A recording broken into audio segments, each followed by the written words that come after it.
Hello दोस्तों, तो आज मैं आपके सामने एक नई वीडियो लेकर प्रस्तुत हूँ। तो बहुत दिनों से डिमांड आ रही थी कि हम यूपी बोर्ड की कॉपी कैसे देख सकते हैं, तो आज मैं उसके बारे में जानकारी देने वाला हूँ। जैसे कि मैंने पिछली वीडियो में प्रॉमिस किया था आप सभी लोगों से कि मैं एक वीडियो बनाऊंगा जिससे आप अपने यूपी बोर्ड की कॉपी देख सकते हैं। तो प्रोसेस क्या है बेटा? तो प्रोसेस ये है कि हम अपनी जो कॉपियाँ हैं वो आरटीआई एक्ट के थ्रू हम देख सकते हैं। आरटीआई एक्ट क्या है? राइट टू इंफॉर्मेशन एक्ट, जो कि 2005 में इंडिया में लागू हुआ था। ठीक है, तो इतिहास जान लेते हैं पहले इस आरटीआई एक्ट का और क्या प्रोसेस है क्या ये पूरी जानकारी। तो चलिए देखते हैं। चलिए तो स्टार्ट करते हैं। जानते हैं क्या है सूचना का अधिकार। ठीक है, तो आरटीआई एक ऐसा कानून है जो देश की जनता को सूचना पाने का अधिकार देता है।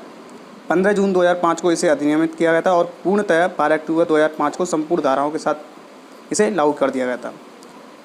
मतलब क्या है, जब ये लॉ या अधिनियम आया था तो उससे पहले एक केस लाया गया था, तो उसमें सुप्रीम कोर्ट ने एक आदेश दिया था कि इस देश का प्रत्येक नागरिक जो है टैक्स पे करता है और उस टैक्स पे से जो गवर्नमेंट को जो पैसा पहुंचता है, तो जो सरकार पैसा खर्च करती है जहाँ पे जिस विभाग में या जिस भी तरह से ये पैसा खर्च किया जा रहा है, तो उसकी जो संपूर्ण जानकारी है वो देश के प्रत्येक नागरिक को होनी चाहिए। क्योंकि जो पैसा आ रहा है सरकार के पास, वो सरकार के पास जो पैसा आ रहा है वो जनता का है। ठीक है, इनडायरेक्टली जनता का ही पैसा है जो कि टैक्स के रूप में सरकार के पास पहुंचता है। तो इसलिए सरकार को आदेश दिया गया था कि एक ऐसा बिल लाया जाए जिससे ये जनता अपने जो पैसे को कहाँ पे यूज़ हो रहा है वो जान सके। तो तब ये लॉ आया था या अधिनियम आया था। तो यही कहा गया है इसमें, देशवासी सरकार को किसी न किसी माध्यम से टैक्स देते हैं। यही टैक्स देश के विकास और व्यवस्था की आधारशिला को लगातार स्थित रखता है। जनता को यह जानने का पूरा अधिकार है कि उसके द्वारा दिया गया पैसा कब और कहाँ और किस प्रकार खर्च किया जा रहा है। यह कानून जनता को ये जानकारी पाने का अधिकार देता है। ठीक है, तो अब इसका जो इतिहास है वो पढ़ लेते हैं। तो आरटीआई का इतिहास क्या कहता है? सूचना का अधिकार कानून यानी आरटीआई का इतिहास काफ़ी पुराना है।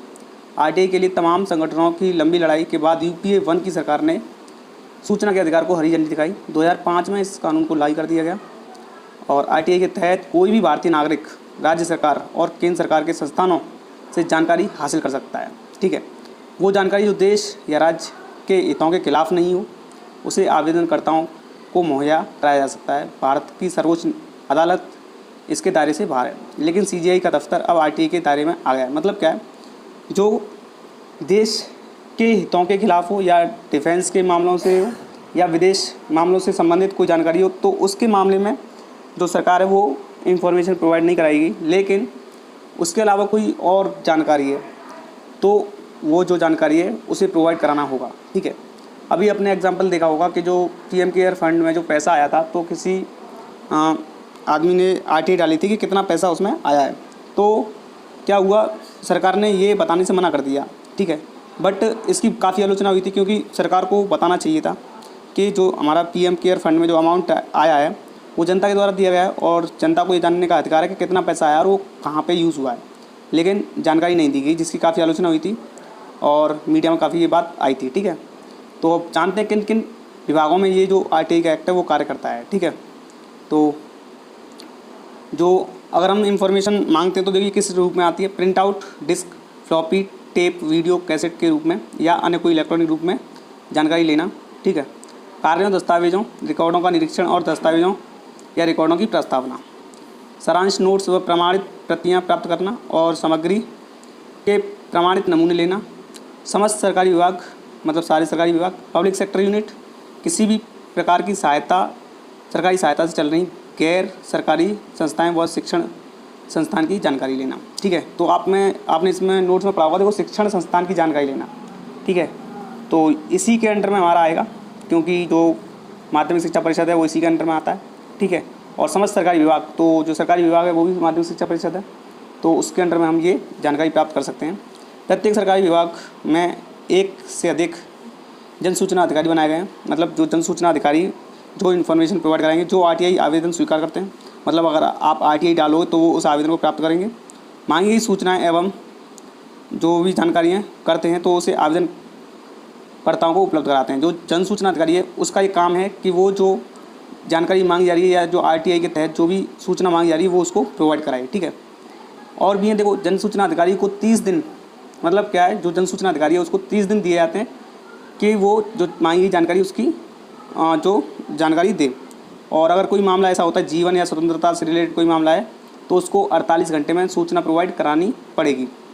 जन सूचना अधिकारी द्वारा आवेदन न लेने पर, तय समय सीमा में सूचना नहीं देने पर और गलत या भ्रामक जानकारी देने पर उसके वेतन से 250 रुपये प्रति दिन के हिसाब से 25,000 तक का जुर्माना देना पड़ सकता है। मतलब क्या है, अगर कोई जन सूचना अधिकारी अगर वो गलत इन्फॉर्मेशन देता है, ठीक है, गलत इन्फॉर्मेशन देता है या फिर समय सूचना मतलब समय सीमा जो है उसके अंदर इन्फॉर्मेशन प्रोवाइड नहीं कराता है, तो एक दिन के 250 रुपये के हिसाब से उसके ऊपर पेनल्टी लगेगी और अधिकतम 25,000 रुपये तक की उस पर पेनल्टी लग सकती है। लोक सूचना अधिकारी आवेदनकर्ता से सूचना मांगने का कारण नहीं पूछ सकता। मतलब क्या है, जो सूचना मांगी जा रही है, जैसे मैं कोई सूचना मांगूँ और तो जो जन सूचना अधिकारी है, लोक सूचना अधिकारी है, वो मेरे से ये सवाल नहीं पूछ सकता कि आप क्यों इस इन्फॉर्मेशन को ले रहे हो या आपका क्या पर्पस है इस इन्फॉर्मेशन को लेने का। ठीक है, लोक सूचना अधिकारी यदि आवेदन लेने से इनकार करता है या परेशान करता है तो इसकी शिकायत सीधे सूचना आयोग से की जा सकती है। तो अगर कोई आपकी जो RTI है वो लेने से इनकार करता है या फिर मना करता है तो आप इसकी जो शिकायत है वो सूचना आयोग में कर सकते हो। इसके लिए एक RTI या सूचना आयोग एक अलग से विभाग बनाया गया है। ठीक है, अब जानते हैं किस प्रकार से हम इसको RTI को अप्लाई कर सकते हैं, रजिस्ट्रेशन जो भी है फाइल कर सकते हैं। तो इसके दो तरीके हैं, एक तो ऑनलाइन मोड और एक ऑफलाइन मोड। ठीक है, ऑफलाइन मोड में जो है आपको ऑफलाइन करना पड़ेगा, लेकिन मैं आपको राय दूंगा कि आप ऑनलाइन ही करें इस काम को। ऑनलाइन ज़्यादा इजी है और इससे जो भी अगर आपको दिक्कत परेशानी आती तो आप मेरे से बोल सकते हैं, मैं उसके लिए एक अलग वीडियो बना दूंगा कि RTI ऑनलाइन अप्लाई कैसे करें। ठीक है, तो इसका जो अप्लाई करने का जो खर्चा आएगा वो 10 रुपये लगेगा। ठीक है, अगर आप गरीबी रेखा से नीचे हो तो आपको वो 10 रुपये भी आपको पे नहीं करने हैं, आपके लिए फ्री ऑफ कॉस्ट है। अगर आप गरीबी रेखा से ऊपर हैं तो आपको 10 रुपये पे करने होंगे RTI फाइल करने के। ठीक है, और किस विभाग में कैसे अप्लाई करना है आपको अपनी कॉपी देखने के लिए, तो अगर आप जानना चाहते हैं तो आप कमेंट सेक्शन में कमेंट कर सकते हैं। अगर आप RTI फाइल करना जानते हैं तो आप खुद कर सकते हैं, अगर नहीं जानते हैं तो आप फिर मेरे को कमेंट करके बताइए, आपको मैं वीडियो प्रोवाइड कराऊंगा RTI कैसे फाइल करते हैं। ठीक है, तो बने रहिए हमारे चैनल के साथ और सब्सक्राइब कर लीजिए हमारे चैनल को और भी अपने दोस्तों के साथ शेयर कीजिए, जिससे आप एक जेन्युइन इन्फॉर्मेशन और एक अच्छी इन्फॉर्मेशन प्राप्त कर सकें। और आगे भी हमें कमेंट करके आप बता सकते हैं कि हमारा जो अगला टॉपिक है वीडियो को किस टॉपिक पे वीडियो हम बनाएं। ठीक है, तो ये हमारा था RTI के थ्रू कि हम अपनी जो कॉपी है, बोर्ड की कॉपी, हम उसे मंगा सकते हैं। और जो कॉपी जो आएगी वो किसके रूप में आएगी, देखो प्रिंट आउट के फॉर्म में आएगी। ठीक है, क्योंकि जो हमारी जो बोर्ड की कॉपी है ना तो वो डिस्क के रूप में आ सकती है, ना फ्लॉपी, ना टेप, वीडियो कैसेट के रूप में नहीं आ सकती है। तो जो हमारी बोर्ड की कॉपी वो किस रूप में आएगी, प्रिंट आउट के फॉर्म में आएगी। ठीक है, ये जो लिखा हुआ है प्रिंट आउट इस फॉर्म में आएगी। ठीक है, तो आप अप्लाई कर सकते हैं RTI के लिए और RTI के थ्रू आप अप्लाई कर सकते हैं। और सबसे पहले आपको RTI अप्लाई कराने के लिए आपको रजिस्ट्रेशन कराना होगा ऑनलाइन जा करके, और ऑनलाइन जाने के बाद आपको RTI जो अप्लाई है वो आपको माध्यमिक शिक्षा परिषद के लिए अप्लाई करना है, उसका जो जन सूचना अधिकारी होता है उसको। ठीक है, अगर आप ऑफलाइन प्रोवाइड कराना चाहते हैं तो इसके लिए आप किसी जानकारी की हेल्प ले सकते हैं या फिर किसी वकील से पूछ सकते हैं कि आप RTI कैसे फाइल कर सकते हैं।